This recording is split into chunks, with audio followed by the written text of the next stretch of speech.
without further ado, Peter, could I ask you to please introduce our fantastic guest speaker this evening, please?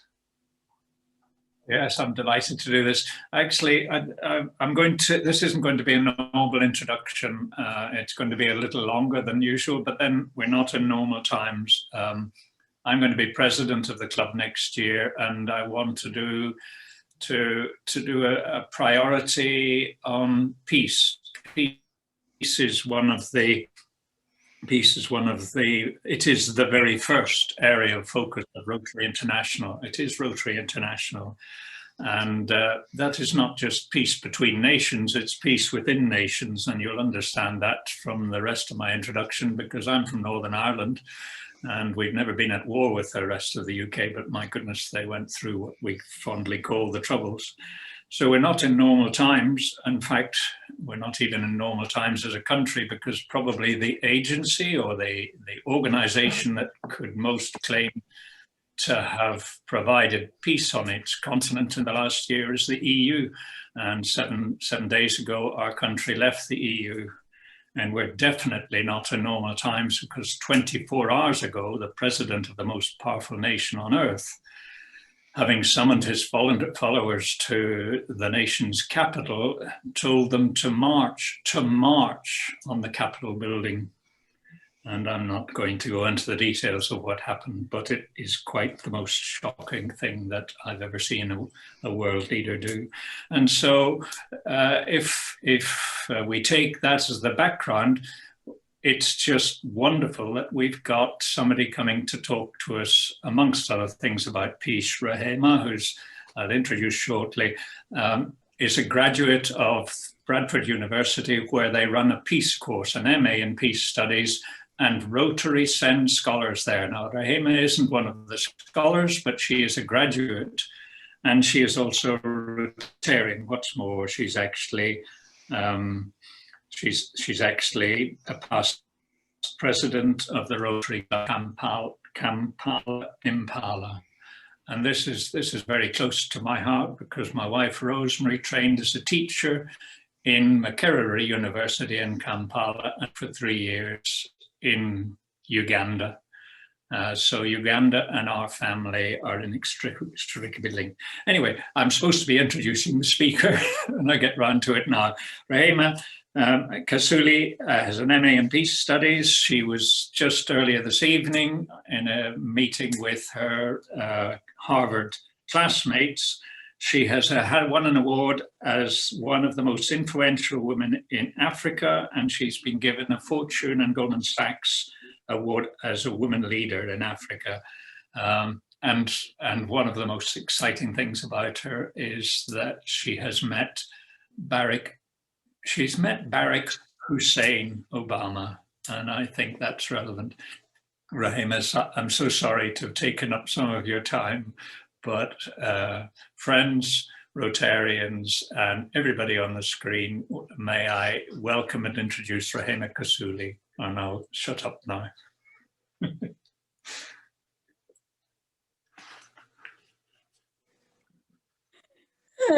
Thank you, Peter, and thank you for inviting me. It's always, Rotary is one of my extended families, so being back in Rotary and talking to Rotarians, really, I get a smile on my lips, and that's why I had to stay up late. It's 10 o'clock my time, but I had to do it for the Rotarians. So just a bit about myself. I proudly say that I was born a village girl, but I decided not to become a village woman. And for me, that's the basis of my work, because today, the girls who were born in my village are still in the village. And I just decided, no, I don't have to stay in the village. And I did what I could to really transform my life and be here. And I started out my life in 26 years. I had my own business. I did that, ran it very successfully.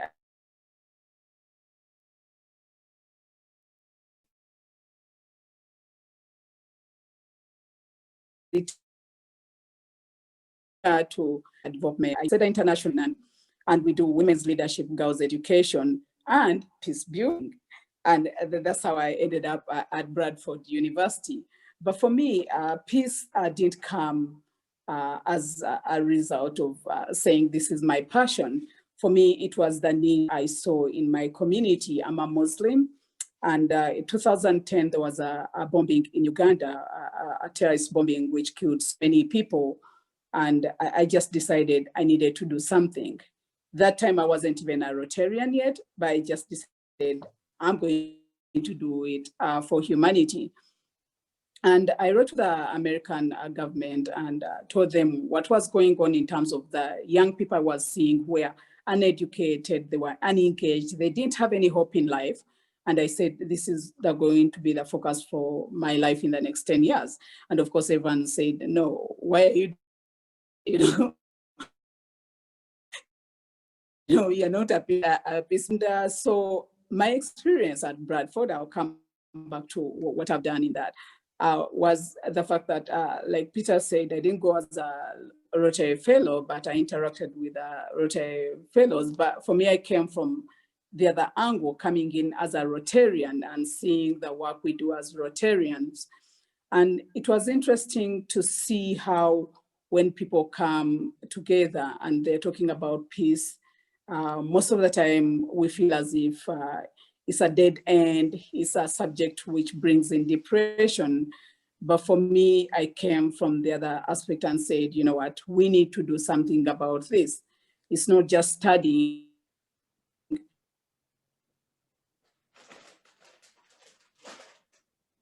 We do as general leaders. And that's what I've been for. I decided, you know what, let's talk about, for example, if we are studying about gender-based violence and how women are being treated in wars, what can we do about it? And for me, it's a reflection of what my mother used to say, never ask why. Why is this happening to me? Why is this going on? Instead, ask what? What can I do? How can I navigate that? So I come from that kind of background. But for me, just a bit about my Rotary life. When I came to Rotary, I think I've been a Rotarian all my life.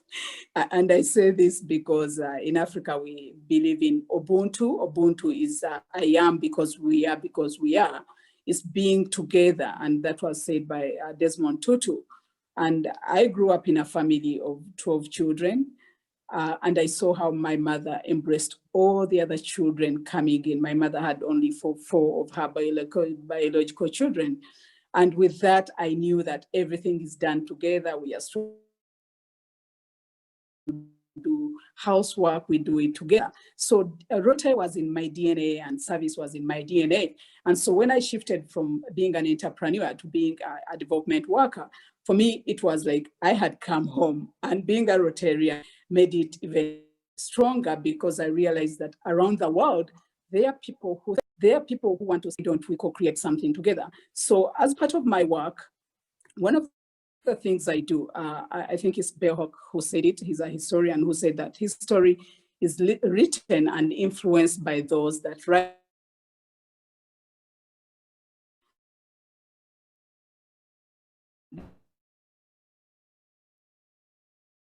I just African Muslim who are going to narrate, talking about women, by talking about leadership, by talking about peace building, as because more than ever, we have very few women peace builders.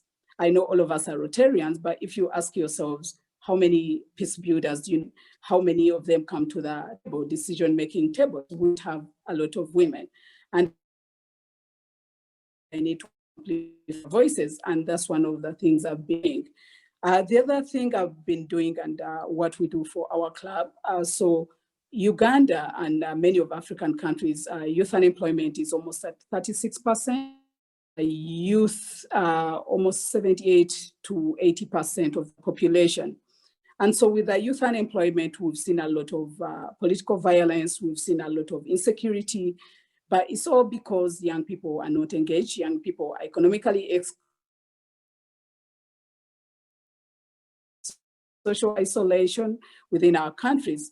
So for decided, you know, I needed to champion something. So one of the things we do, we prevent human trafficking, because the governments in many African countries decided they need to they call it exportation of labor, where young people are taken to mainly the Arab world, but also to Asia to work.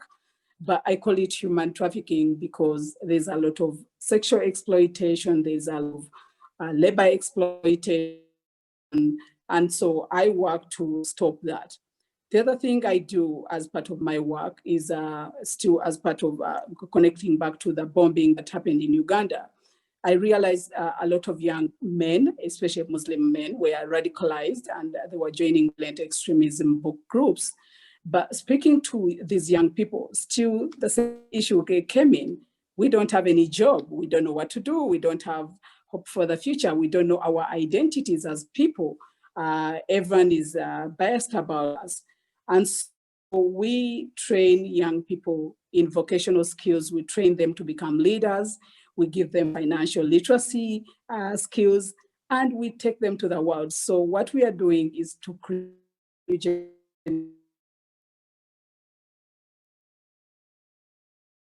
who are responsible and politically active. Interestingly, talking about political activation. So one of the young people in Uganda, so Uganda, the current president has been for the last 35 years, and his main opponent is a young man who is 39 years. We've seen those people are picking up and saying, and of course, there's a lot of political violence and a lot of intimidations, and we are going into elections next week. So we are all praying that all goes well, but we've seen how leadership and how really people get power, they are so corrupted. Like they say, absolute power corrupts absolutely. I've seen it in my life, I've seen it in my work, I've seen it in my country. But for me as a leader, I just decided I don't have to wait and see someone is going to take charge of that. And so what I tell people, and I tell my Rotarians especially, is to start with the education that people receive, the narratives that we are told growing up, the narratives we tell our children, the narratives we hear on radio and on television and other social media. So for me, I'm a true testimony that your background doesn't shape your destiny. You have the power to design the future you want. And also seeing how education breaks intergenerational cycles of poverty. So for us, talking about peace, we can't talk about peace without education. We can't talk about peace without talking about economic empowerment. And so really, that's what we do. And just most recently, in terms of peace building, we've seen also many shifts in the way things have changed, the girls we support, because schools is where they are more safer than in their homes, believe it or not. And we've seen a lot of domestic violence in homes. We've seen, and this is not just women, also men, who are violated. So we've seen that. We've seen a lot of children being married off, because in many parts of Africa, once you have a girl, you get bride price. So we've seen a lot of early child marriages. We've seen a lot of domestic violence, and we've also seen a lot of young pregnancies. And so one of the things we are working on with my Rotary Club is to ensure that we really empower teachers and volunteers at community level, so that these young people continue learning. Because guess what? The government shifted everything to be virtual. In the West, you may have the luxury. I also have the luxury of being on the internet. Most of our homes don't even have electricity. They don't have any radio. They don't have any television. So young people at home much, they're not studying, they're not learning. So one of the things we are doing is to go to communities, train our community workers, because there's no social distancing in the villages and the poor communities. So we train them, and they keep teaching young kids to read. And one of the things we also saw is the fact that teachers are out of work. As a matter of fact, most of them have received a salary since like August. And so we started a small fund where we get donations and teach teachers to become entrepreneurs. And it's interesting, I was talking to an American friend of mine, and I told him with $500, you can start a business. And he's like, are you kidding me? What kind of business can you start? But yes, those are the kinds of businesses from 500 to whatever that are what are starting. And for us, we see, because when teachers are communities are the role models, the teachers are the people they go to ask for things, and now seeing them getting drunk the whole day because they have nothing to do, they lose the hope. We know that once we lose that, we shall lose the social fabric within the communities, because the teachers are holding up the communities together. So really, that's what I'm doing. And I would love to do less of the talking and hear more about really questions about things that are going on. And so for me, the last thing I want to say is, as Rotarians, as people, and we were talking about this earlier in my discussion about racism and what's going on in the world, asking ourselves, how human are we? Have we lost the social contract? Or is everyone for themselves and no one for each other? And I know for you as Rotarians, you know that we are together. And in Africa, we also say, we strongly believe that when you walk alone, you go fast, but when you take others, you go far. And for me, that's the purpose and what drives me, because I know I need to work with other people, and together we can walk further. And yeah, for now, I would really love to hear from you, speaking to you. And yeah, thank you. Fantastic, Rehmah. Thank you ever so much for that. That's very inspiring, what you had to say there. Especially touching upon something you said towards the end there, sort of implying how Rotary is a family. I was at a Rotary Club in America today, talking about mental health issues, and certainly with the current situation with mental health, looking out for each other, that also brought home how Rotary is a true family, looking out for each other. So I think what you, in the context you've also shown to us this evening, Rotary truly is a family. So I'd like to open the floor to any questions. I'm sure there must be plenty out there. Looking around, any questions? Yep. It's not Penny, but was there a question there? Going to mute. Hi, I'm Bob. Thank you very much for that. I can't see on the screen now. We've got so many faces here. Over there. I was going to ask you, in the context of the immediate, you talked about political extremism. Can you give us how do you approach educating to prevent political extremism? Yeah, for me, what I say, that peace is not an event, but it's a process. So that's how we approach it. We approach it as a process which we know is going to take a long time. That's one, but also still, secondly, going back to the narratives. So one of the things that we really saw is when we came into the communities, and we are talking about peace building and talking about violent extremism, the community was like hands off.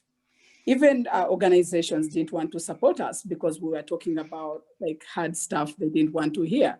So I come from a communications background, and the first thing we did is to just change the narrative to say, oh, we are creating leaders in the community, and we are giving them economic empowerment, and we are giving them financial skills.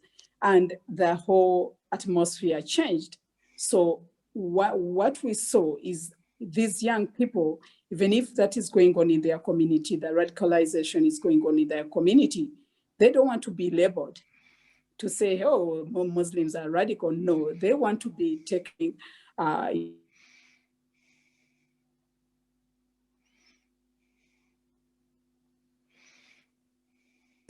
we realize that the economic empowerment piece is so critical.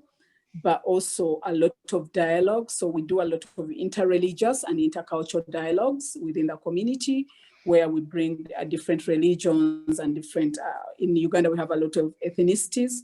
We bring them actually up to 32 ethnicities, where we bring them together to talk about shared value and shared vision.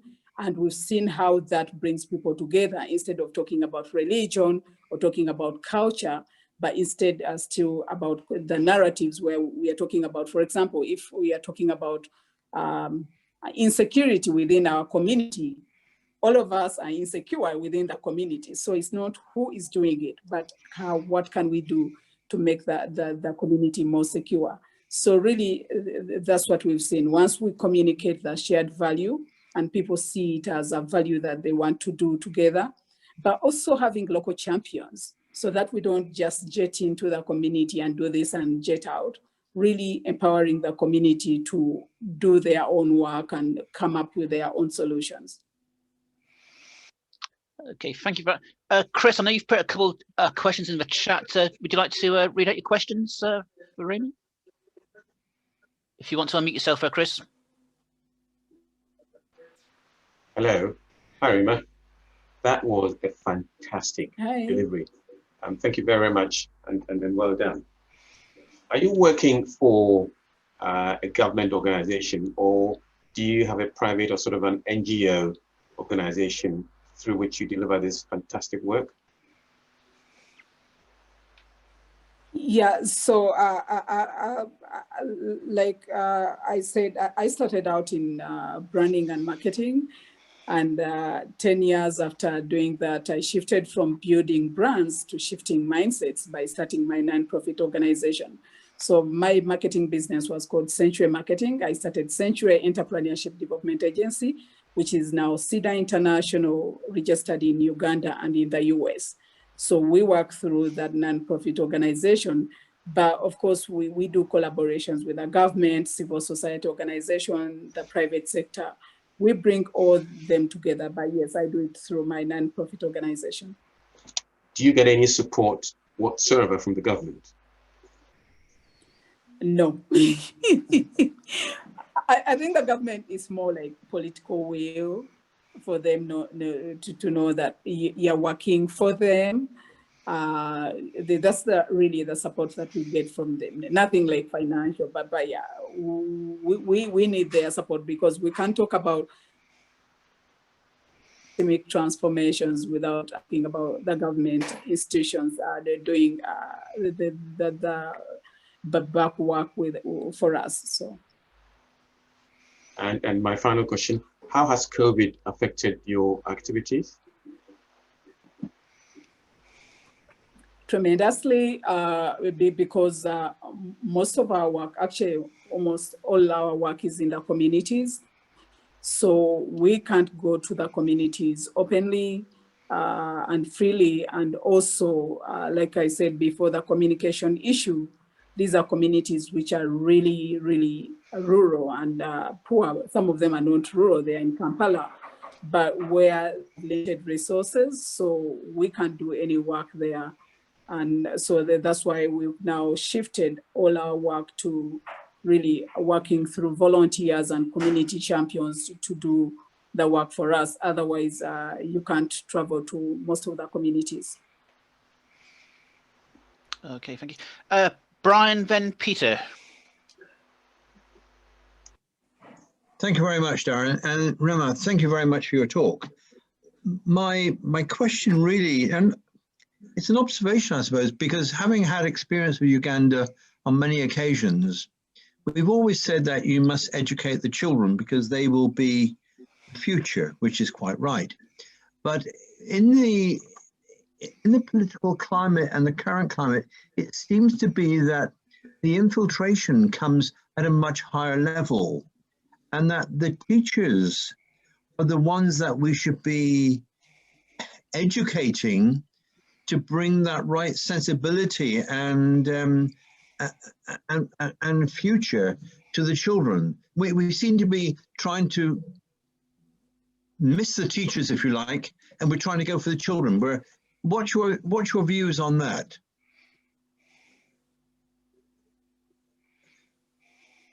Yeah, thank you. And for me, I'll start from one of the things I tell people. I tell them about leadership, which is leadership is not a position and it's not a title.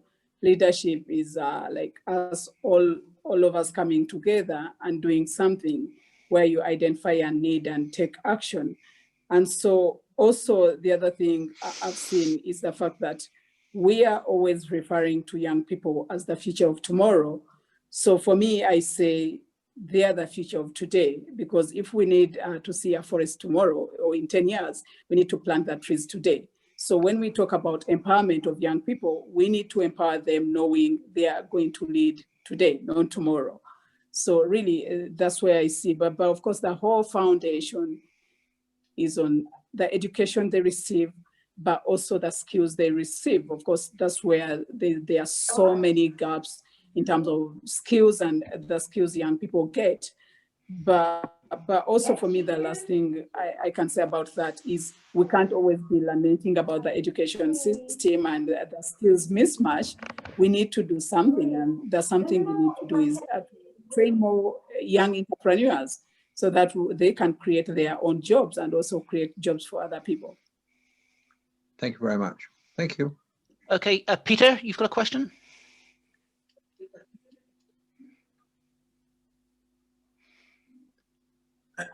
You're in Kampala now, Rehmah, but you speak about Gomba, your village, and I've looked it up. It's not far from Lake Victoria, is that right? So what are your connections still with your village? Do you go back there? How does it feel, and what do they think of you?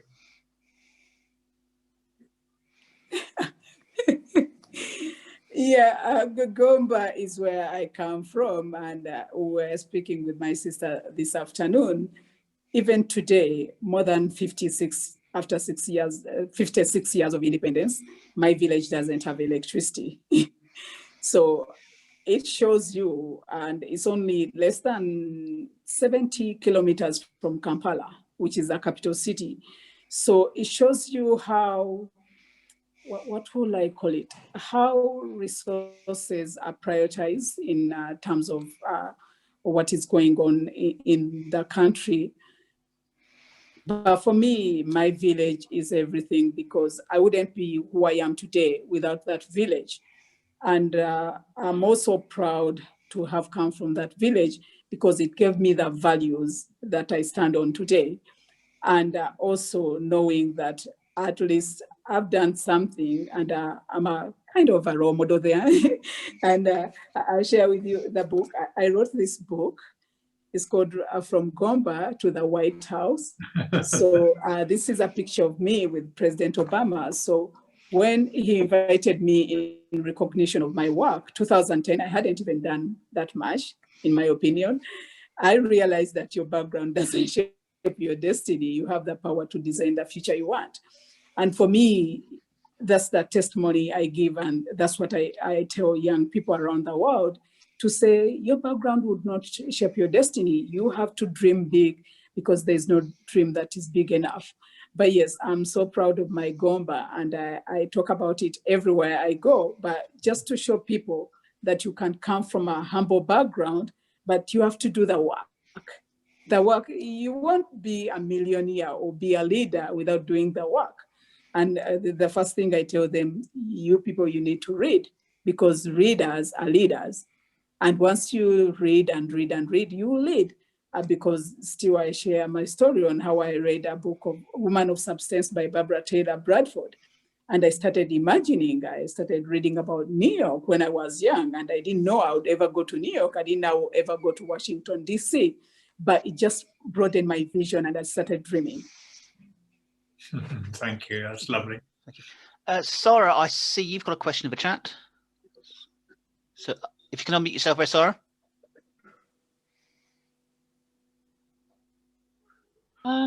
Yes, I just wanted to ask you, Rehmah, to say a little bit more about mentoring, particularly the mentoring of young girls and women, which I know you are passionate about. I mean, you must encounter some, shall we say, traditional attitudes, and I just wonder if you've got any ideas or help for the rest of us on that one. Thank you, Sarah. And those ones, I call them the dream takers. The dream takers, I had a lot of them in my life. People who tell you, you can never make it. You're too young, you're too small, you're too black, you're Muslim, you're this or you're that. But yeah, mentorship is one of the most powerful tools I've seen that has transformed people's lives. Because for me, growing up, I didn't see any role models around me apart from my mother. I didn't see people I wanted to say, I want to be like her when I grow up, because they were not there.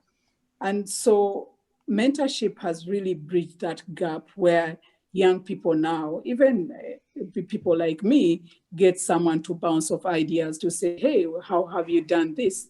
And I've seen it for young people. And so in the schools where we work, we have a program called the Rising Stars Mentoring Program, where we work in very disadvantaged schools, including 2 refugee camps. And we've seen how mentorship has changed the way girls see themselves and the way they even see their communities, because now they start believing, they start knowing that, you know what, my circumstances will not be constrained in my community, so and so did it, so and so made it out of here. So really mentorship is so critical in everyone's life. And I've also seen it with professionals where you realize, you know, you have no one to talk to unless you have an idea you're going through, especially the women leaders, you're going through something and you don't know who to ask. How do you do this? And lastly, for me on that, we launched a mentorship program with women in parliament and public offices. And we saw how empowered the women started once they started speaking to each other. And they knew, oh, so how do you handle media when they are reporting negatively about you? You can't go on Google and find out that. You can only know it from your friends and other colleagues. And that's how we've seen the power of mentorship shift, especially in terms of leadership. Thank you. Okay, thank you. Dominica, you've got a question, and I know Chris has got a question, and he wants to ask a question. So we'll do Dominica first, and then we'll go to Chris. Mine is not really a question, it's more of a request, please. I'm so enjoying listening to Rehmah and her experiences and her inspirational thoughts. I would love to have your contact details, please, if you could put your email address in the chat. I'm enjoying listening to you very much, and I think other people would like to hear you. I'll do that. Great Thank stuff. you. That's great. Chris, I see you've got another question you'd like to ask. If you'd like to unmute yourself. Yeah, very much. Sorry if I digress a bit from what you've spoken to us about. I do go to Uganda yearly. Well, we've done that for the past 3-4 years with a humanitarian organization to train surgeons. And our last station was in Buluba in the east. So I've got lots of friends in Uganda, and we do communicate frequently. And I know the political situation now, which is a little bit worrying. I just wanted you to, because of what has happened in America in the last 24 hours, if you could give us your view about your expectations about the elections, or have the elections already happened? No, they're happening next week, Right. on 14. Yeah, that's a tricky one. For me, as an individual, it breaks my heart to even be speaking about it because we've seen this every 5 years. We go through the same motion, and I call it a motion because we go through it, and of course, you know who is going to win, but then people have to stand, you know. And so it's disheartening, and there's a lot of polarization. And like I said before, because 78% of the population is below 30 years. And so there are young people who are excited and they're going on rallies and chanting and saying, yes, we are coming to power, but we know the fact that they won't do it. And yeah, like I said, sometimes I don't want to speak about that because sometimes I feel like, you know what, bury your head and do something positive. But yeah, it's worrying. Let's hope for the best. And but for me, it's also positive in the sense that we realize that we need change, and change will come from young people, and it will be coming from demanding. No, not they won't just have it on a silver platter, and seeing that really, you know, that yeah, we need to lead and live and let the next generation lead. Thank you. Okay, I see Pat's asked a question in the chat room. So Pat Pierce, if you'd like to. Hello, Rehmah. You are quite unusual amongst Muslim women, and you stand up and you have a voice. How does that go down with the general Muslim population, both in Uganda and elsewhere? And as a result of that, do you feel frightened or fearful of your life? That's so funny, no, in a good way. But yeah, it's interesting that, yes, not so many Muslim women speak as loud as I do, because our culture and religion teaches us to speak slowly and look down, which of course I tell young girls, don't do that. You know, it's out of fashion. You know, no one is going to believe you when you say, you know what, you have to look the other way.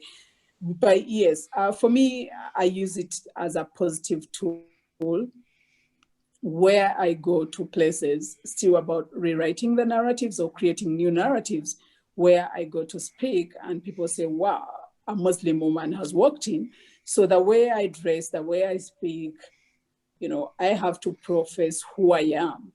And I always did tell people, when you ask me, who are you? I will say, I'm a beautiful African Muslim woman leader, you know, and those are the qualities that really ground me to know, yes, I'm a leader, I'm beautiful, I'm African, I'm a Muslim. And so for everything I do, you know, has to be incongruent with that.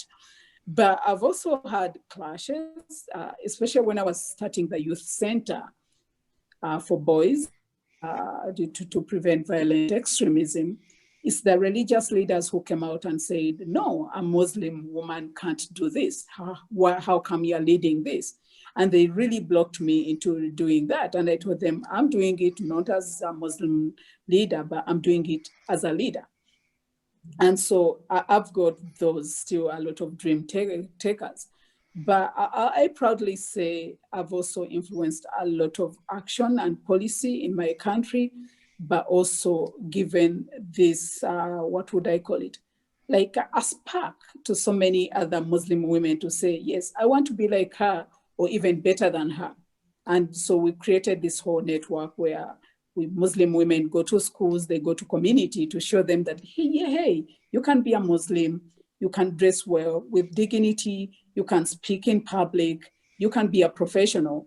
So, and also talking to parents about not marrying their children at a young age. And we show them that, you see, what I'm doing now is because I went to school. So you need to let your girls go to school. So I think it's more positive than negative, but yes, a lot of people sometimes feel like you're too much, you know, why are you speaking, you know, but yeah. That's absolutely brilliant, a wonderful message. That's a marvelous, so thank you so much. Fantastic work. Thank you for that question there, Pat. I'm just looking around, are there any further questions before I pass over to Sarah for the vote of thanks? Shannon? Just wanted to say thank you to the speaker and to Darren for being invited today. This is very moving for the token and not so terrible, hopefully, American listening in right now. You're very inspirational, and I appreciate the eloquence in your language. Gives me a lot of hope. And you have a big fan in San Diego, California. So I will be hoping to stay connected to you and to definitely follow you. And I will buy your book, I promise. Thanks for that, Shannon. Thank you very much for that. Thank you, Sarah. She's on, Rehmah's on LinkedIn. Go on LinkedIn, you'll find her. Okay, seeing no other questions there, Sarah, could I please ask you to give the vote of thanks on behalf of the club? Yes, thank you. Rehmah, I just sincerely want to say how inspiring you have been for us tonight, and how much I was looking forward to hearing you. And I have to say, you have not disappointed us at all. You have been all those things you said. You have been beautiful. You have been well educated yourself. You are inspirational. You're demonstrating leadership. You're living what you try and promote for others. And something about what you said about your values from a very traditional background, and yet somehow you take your values with you and you're returning it 100-fold. So thank you very much.